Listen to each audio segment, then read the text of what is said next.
예, 우리가 종려주일 그리고 부활주일을 지내면서 계속해서 상고하던 에베소서를 중단했죠, 그죠?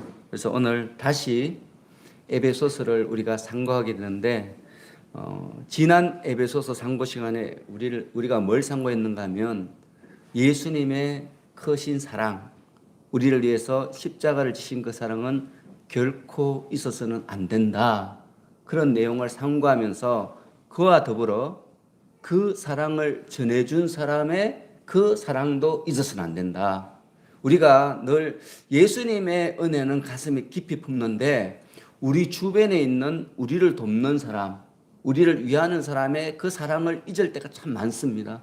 근데 에베소서를 통해서 사도 바울은 그러한 성도들의 사랑을 잊지 말라 이렇게 우리에게 충고를 했습니다. 자, 그러면서 오늘 본문의 이 사도 바울은 에베소 성도들에게 이러한 삶을 살기 위해서 너희가 가져야 되는 것이 있다. 그러면서 지금 하나님께 에베소 성도들을 대신해서 기도하고 있습니다. 그 내용이 바로 오늘 본문입니다. 자, 먼저 우리 14절 15절 한번 보시기 바랍니다. 우리 읽었지만 다시 한번 읽습니다. 14절 15절 시작. 이러므로 내가 하늘과 땅에 있는 각 족속에게 이름을 주신 아버지께 무릎을 꿇고, 자, 이름으로 이렇게 시작되는데 이 이름으로는요 13절과 연결되는 말씀이 아니라 1절과 연결되는 이름으로입니다. 여러분, 왜냐하면 바로 앞부분인 2절부터 13절까지는 바울 자신이 왜 감옥에 갇히게 되었는지, 그리고 자신이 감옥에 갇힌 그 일이 어떤 의의를 가지고 있는지 설명한 부분이에요. 그래서 여기서 이름으로는 1절과 연결되는 이름으로입니다. 그래서 1절과 연결해서 이 말씀을 읽으면 이런 거죠. 그리스도 예수의 일로 너희 이방인을 위하여 갇힌 자 된 나 바울이 너희를 위하여 하늘과 땅에 있는 각 족속에게 이름을 주신 아버지 앞에 무릎을 꿇고 비노니, 이렇게 되는 거예요. 지금 바울이 기도하고 있죠, 그죠? 이 기도는 왜 이렇게 기도하고 있는가 하면 자기가 바울이 감옥에 갇혔기 때문이라는 거예요. 갇혀있기 때문에 지금 기도하고 있다는 거죠. 이 말은 뭡니까? 지금 바울이 감옥에 갇혀 있지 않으면 에베소 성도들에게 달려가서 그들을 가르치고 그들을 위로하고 그들을 위해서 기도해 줄 수 있지만 지금은 본인이 옥에 갇혀 있기 때문에 할 수 있는 것은 기도밖에 없다는 거예요. 그래서 바울이 지금 그들을 위해서 기도하고 있는 것입니다. 여러분, 우리가 멀리 있는 어떤 사람을 위해서 할 수 있는 가장 좋은 선행은요, 그를 위해서 기도하는 것입니다. 바울이 오늘 그것을 우리에게 본을 보인 거죠. 그분들을 위해서 뭐 돈을 붙여주고 또 여러 가지 유익을 제공하는 것 너무너무 귀하지만 성경은 우리에게 말씀하시기를 그에게 줄 수 있는 가장 좋은 것은 하나님께 기도하는 것이다. 자, 그런데 여러분, 오늘 본문을 보면 좀 신기한 게 뭔가 하면 지금 바울이 감옥에 갇혀 있잖아요, 그죠? 그러면 마음에 좀 불편함도 있고 좀 여러 가지 속상함도 있고 하나님께 대한 투정도 있어야 되는데 우리가 에베소서를 읽어보면 그런 부분이 전혀 나타나 있지 않습니다. 바울은 한탄하지도 않고요, 속상해하지도 않고요, 오히려 더 큰 확신에 차 있습니다. 여러분, 우리가 지금 에베소서 3장을 이제 거의 다 상고하게 되는데 지금까지 읽은 이 에베소서 한 구절 한 구절을 통해서 우리가 깨달을 수 있는 것은 바울은 기뻐하고 있다는 거예요. 바울은 감사하고 있다는 것입니다. 여러분, 특히 오늘 본문에서 오늘 본문에 기록된 이 바울의 기도를 보면 너무너무 큰 확신을 갖고 기도하고 있습니다. 여러분, 바울이 이렇게 기도할 수 있는 가장 큰 근본적인 이유는 뭔가 하면 자기가 직접 가서 에베소 성도들을 어루만져 주고 그들을 위로하고 그들에게 도움을 주는 것도 참 귀하지만 하지만 그렇게 하지 않을지라도 자기가 지금 감옥에 있고 그들을 위해서 지금 기도하고 있을지라도 이 기도는 반드시 하나님께서 응답해 주실 것이라는 확신을 갖고 있는 거예요. 자신이 기도하는 이 기도가 그냥 땅에 떨어져 없어지는 것이 아니라 하나님께서 들으시고 응답해 주시는 그런 기도라는 거예요. 자기가 직접 가서 그들을 위해 헌신하는 것보다 자기가 기도하는 이 기도가 오히려 더 큰 능력으로 그들에게 임할 것을 지금 믿고 있는 거죠. 여러분, 우리도 삶을 살다 보면 참 여러 가지 어려움을 겪잖아요. 저도 이 사람들과의 관계에서 어려움을 참 많이 겪는데, 그런데 어떤 경우에는요, 내가 그 사람을 찾아가서 내 처지를 이야기하고 설득하는 것이 참 좋을 때도 있지만, 어떨 때는 그렇게 하지 않고 하나님께 기도할 때가 훨씬 더 좋을 때가 있습니다. 여러분, 저도 이렇게 사람들과의 관계에서 어려울 때 가끔씩 가서 말하고 싶을 때가 있어요. 아, 그것은 오해고 다시 한번 생각해 보라, 이런 말을 하고 싶을 때가 있는데, 그런데 그럴 때 나의 마음을 좀 자제하고요, 하나님께 간절히 기도하면 이상한 일이 생길 때가 참 많습니다. 그분에게 전화가 와요. 자기가 오해했다고, 자기가 다시 한번 믿음에 대해서 생각해 보겠다고, 내가 한번 다시 목사님에 대해서 다른 생각을 갖게 되었다고, 목사님을 존경한다고, 뭐 이런 식으로 연락이 오는 경우가 참 많았습니다. 여러분, 이게 뭡니까? 내가 기도하면 일은 누가 하는 거예요? 하나님께서 하시는 거죠. 여러분, 이게 믿음이에요. 여러분들에게 이런 믿음이 있습니까? 내가 직접 하는 것보다 내가 하나님께 기도하면 하나님께서 나 대신 나보다 훨씬 더 일을 잘해 주실 것이라는 확신이 있습니까? 여러분, 이런 확신이 있는 사람들은 기도를 하게 되지요. 여러분, 성경을 읽어보면 우리 믿음의 선배들은 다 이렇게 자기 삶을 살아갔습니다. 여러분, 일례로 우리 모세를 보면, 모세는 능력자잖아요, 그죠? 모세는 기도하면 막 별일이 다니니까 온갖 기적을 몰고 다니는 사람이 모세였습니다. 여러분, 근데 이 모세가요, 자기를 대적하는 사람들에게 뭐 능력을 막 나타내서 그들을 대적하고 무찌르지 않았습니다. 이스라엘 백성들 중에서 누가 자기에게 대적을 하면요, 모세는 바로 뭘 했는가 하면 하나님께 무릎 꿇고 기도했어요. 여러분, 모세에게는 그를 육체적으로 이 인간적인 힘으로 이길 수 있는 힘이 있었습니다. 그런데 모세는 그 힘을 사용하지 않았어요. 오직 모세는 하나님께 기도했습니다. 그때 하나님께서 그 모든 사건들을 다 해결해 주셨죠. 그게 바로 성경에 기록된 모세의 삶입니다. 근데 우리는 너무 많은 경우에 내가 뭘 하려고 그래요. 내가 뭔가 해결하려고 그러는 거죠. 그러다 보면 악한 사탄의 이 계략에 넘어가서 오히려 더 관계가 나빠지는 거죠. 그래서 여러분, 우리가 성경을 읽어야 됩니다. 성경을 읽어보면 이 모세 위에도요, 그 간악한 얍삽하다 그러죠, 그죠? 이 야곱도 보면 기도를 함으로써 다 해결해요. 야곱은 자기가 뭔가를 하려고 하면 할수록 더 문제가 생기고 분쟁이 생겼거든요. 근데 이 야곱이 어느 날 갑자기 기도를 하기 시작해요. 기도를 하면 모든 것이 수월하게 술술 잘 풀리는 거예요. 여러분, 이 야곱뿐만 아니라 요나도 마찬가지 아닙니까? 요나는 자기 생각으로 니느웨 성을 구원하라는 하나님 뜻을 버리고 도망갔는데, 자기 힘으로 하면 할수록 점점 어려움이 오는 거예요. 막 폭풍우가 치고 자기 때문에 배에 있는 사람이 다 죽게 생겼고요. 그런데 이 요나가 순종을 하니까, 억지로라도 하나님께 기도하고 나아가니까 이 니느웨 악한 사람들이 회개하고 돌아오는 그런 역사가 일어난 거예요. 여러분, 우리가 뭘 하면 돼요? 기도하면 일은 누가 하시죠? 하나님께서 하십니다. 여러분, 한나가 아이를 못 낳아가지고 얼마나 참 외롭고 힘들고 어려운 그런 처지에 처해졌습니까? 근데 이 한나는요, 아들을 낳기 위해서 남편을 막 힘들게 안 했어요. 누구를 힘들게 했어요? 하나님께 매달렸어요. 여러분, 아이를 얻으려면 누구에게 매달려야 돼요? 남편에게 매달려야 되잖아요. 원래는 남편에게 매달려서 맨날 남편한테 막 이렇게 해야지 아이를 가질 수 있는데, 이 한나는 남편에게 하지 않고 누구한테 했어요? 하나님께. 하나님께 매달리니까 어떻게 됐어요? 아들을 쑥쑥쑥쑥 낳는 굉장히 다복한 그런 사람이 되었죠, 그죠? 여러분, 이 기도가 참 놀라운 능력을 가지고 있어요. 여러분, 히스기야가 참 어려운 일을 많이 겪었잖아요, 그죠? 이 아수르의 수많은 사람들이 쳐들어왔을 때, 그때 여러분 18만 5천 명이 쳐들어왔잖아요. 그때 어떻게 했습니까? 한번 싸워보자. 내가 주님께서 내 편이니까 내가 나가서 싸워보자. 싸웠습니까? 안 했잖아요. 뭘 했어요? 기도했잖아요. 벽을 보고 기도했잖아요. 그러니까 하나님께서 그 모든 군사들을 다 물리쳐 주셨습니다.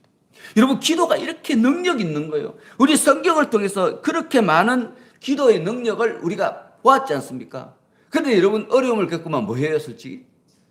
기도도 하지만 딴 것도 많이 하잖아요. 누구 찾아가기도 하고, 뭔가 이거 뭘 해야 되지? 내가 뭐가 로또 복권을 사야 되나? 뭐 주식을 사야 되나? 뭐 이런 생각을 하잖아요, 그죠? 그런데 성경은 그것보다도 더 지혜로운 방법은 뭐라고요? 기도다. 기도. 여러분, 기도하시기 바랍니다. 우리 교회 성도가 뭐 적다고 너무 좀 마음이 그렇잖아요. 그죠? 또 우전도사님도 대구로 가버렸고 마음에 조금 이렇게 실망감이 오잖아요. 근데 이때 하나님께서 우리에게 요구하시는 게 뭔가 하면 기도입니다. 네가 약할 그때 너를 강하게 하는 것은 뭐라고요? 하나님이시라는 거예요. 하나님. 그 하나님께 우리가 기도하면 우리가 강해질 수 있는 거죠. 자, 오늘 본문의 이 사도 바울도 그냥 이 에베소서 많은 훈계의 말로 에베소 성도들을 이렇게 변화시킬 수도 있었어요. 근데 사도 바울은 훈계만 하지 않았어요. 뭘 했어요? 기도를 하고 있습니다. 자, 여러분들도 기도를 통해서 여러분의 삶을 변화시키시고 여러분의 가정을 변화시키시고 우리 교회를 부흥시키는 놀라운 역사를 이루시기를 축원합니다. 여러분, 이어지는 16절에서 19절을 보면 사도 바울이 한 기도 내용이에요. 이 굉장히 중요합니다. 여러분 모두 세 가지를 기도하고 있거든요. 자, 여러분들도 이 사도 바울의 기도를 따라했으면 좋겠어요. 이렇게 본받으면 여러분들에게 사도 바울이 가진 이 영성을 여러분도 가질 수 있게 되는 것입니다. 여러분, 첫 번째 사도 바울이 기도한 기도 내용은 뭔가 하면 16절에 기록되어 있습니다. 우리 16절 다 같이 읽습니다. 시작. 그의 영광에 그의 성령으로 말미암아 너희 속사람을 능력으로 강건하게 하시며. 바울이 에베소 교회 성도들을 위해서 가장 먼저 기도한 내용은 뭡니까? 그들의 뭐가 강건해지는 거예요? 속사람이에요. 속사람. 속사람이 무엇으로? 능력. 여기서 무슨 능력이죠? 성령의 능력. 그러니까 우리가 제일 먼저 기도해야 될 제목은 뭐예요? 내가 기도하는 그 대상이 속사람이 성령의 권능으로 충만하게 되기를, 강건해지기를 우리가 기도해야 되는 거예요. 여러분, 우리가 겉사람이 있고 속사람이 있잖아요. 그죠? 겉사람은 지금 우리 몸이에요. 우리 육체. 우리가 배고플 때 배고픔을 느끼고, 목마를 때 갈증을 느끼고, 또 돈이 없을 때 염려가 되고, 그죠? 힘들 때 피곤해서 눕고 싶고, 이런 것들이 바로 우리 겉사람이에요. 겉사람. 근데 속사람은 좀 다르죠. 그죠? 속사람은 뭐예요? 예수 그리스도를 통해서 거듭난 우리의 새 생명.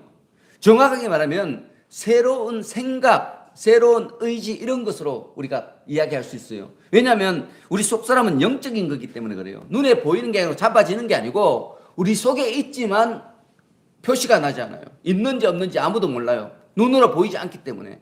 그런데 그게 뭐로 드러나요?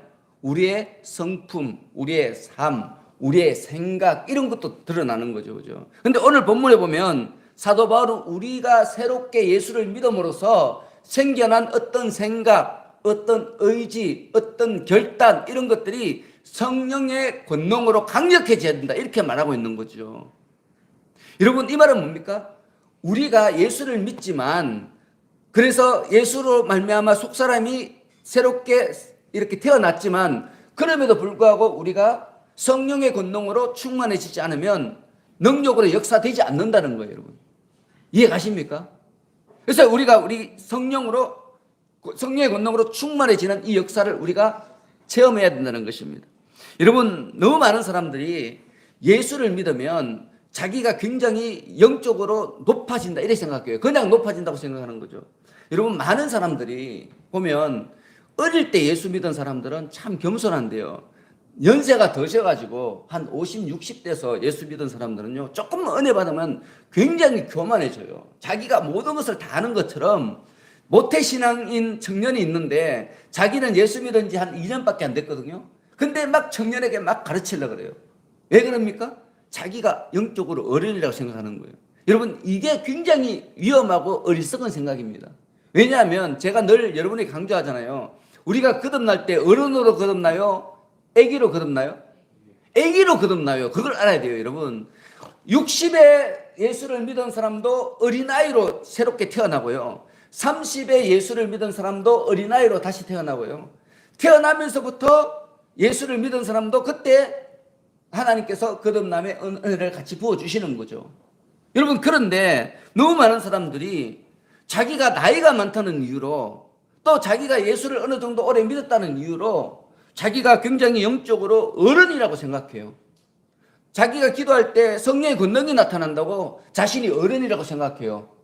자기가 이 예수님의 말씀을 좀 이해한다고 해서 자기가 어른이라고 생각해요. 여러분, 이거는 굉장히 큰 오해입니다. 오해입니다.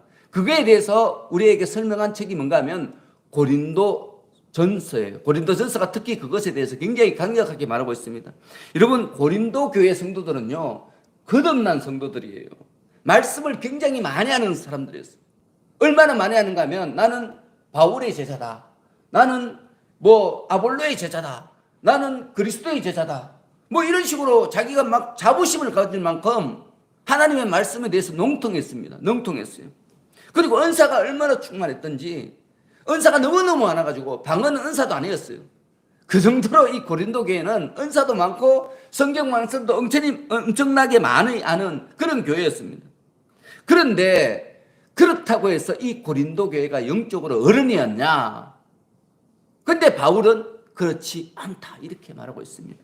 여러분, 바울이 이렇게 말합니다. 그들을 향해서 안타까운 마음으로 말하는데 뭐라고 말하는가 하면 3장 1절에 이렇게 말합니다.